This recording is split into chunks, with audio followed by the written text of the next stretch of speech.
and they still wanted to kill his son. I expected rage. I expected being very, very annoyed. But I did not get that in that scene. Hey guys, welcome to Back with Better Studios. My name is Adeshawa. Today I'm going to review the movie My Spy The Internal City.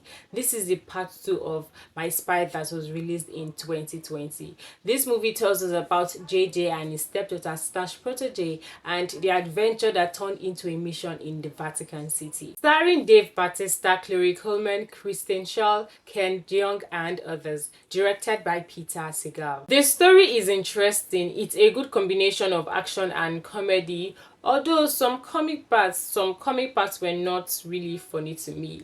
Just brace yourself. This review contains some just tiny spoilers, so let's move on to the actor's performance. Dave Bautista's performance was good.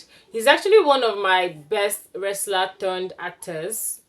Yeah, so in this movie his character JJ is more of the Dex job guy instead of being on the field, because he wants to be more responsible for his stepdaughter, be there for her, be a good father and all of that. In this movie we got to experience more soft side of JJ than the tough guy we experienced in part 1. So yeah, Dave did a good job with his performance in this movie. Coleman character Sophie is now 14. She's rebellious, doesn't want protection from her stepfather. They are not that close as part 1 and that's actually kind of cute and also very realistic, because we all know that teenagers are naturally rebellious. And Chloe's performance in this movie is also good. Jeong, his character is Kim, the head of the team.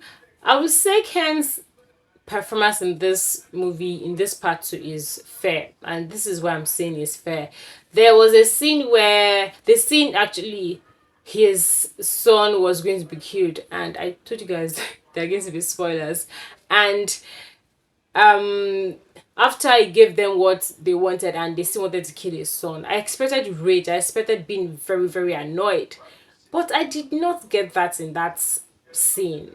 It was his emotions were just there. It was not giving like this is not possible, like I'm going to fight for my son kind of emotions. I was really like, okay, what's happening? Although it was taken away from that particular place, but still I've been, trying to fight and all of that. So this is a son that I love so much, son that he is trying to protect, is always protecting, his son that he did not even disclose his real occupation, and now they want to kill his son after he has given these people what they wanted. And I feel that that could have been Ken's opportunity to really show us, show us rage, show us something that we won't forget easily about him in this movie, about his character. But yeah, that his performance was just there for me, just fair. Kristen Schaal, her character Bobby, the tech woman. Well, in part 2, I would say her performance is fair compared to the performance she gave us in part 1. Come on. Part 1 was amazing. Her side comments, the clapbacks she was giving us were really cool. I really enjoyed her performance in part 1. But maybe it was the writing or the directing or her performance. I really don't know. But yeah, compared to part 1, her performance in this part 2 is just okay. And can we talk about that vomit? I'm sorry if you're eating. The vomit part, I was like, was it really necessary? She could have just only passed out and we will still understand or get the message than her vomiting then passing out. But yeah. And also to the parts where she is now romantically involved with Kim. I'm like, from where to where? How is this romance? Where did this romance come from? I know they did a fake kiss at a scene or in a scene, but there was no bond. There was no looking into each other's eyeball and all of that. There were no moment at all, and now they are in a romantic kind of thing, although they're just starting to be in it. Unless in part 1 they had a bit of moments, then okay, then it's fair. But if that did not happen, I really don't know why they just jump to the part where they are liking each other, from fake kissing to liking each other with no moments of connecting. Yeah, that's what I just feel about that. So the things that made me raise an eyebrow when I was watching this movie, the first is that Sophie's mom is in Rwanda. Fine.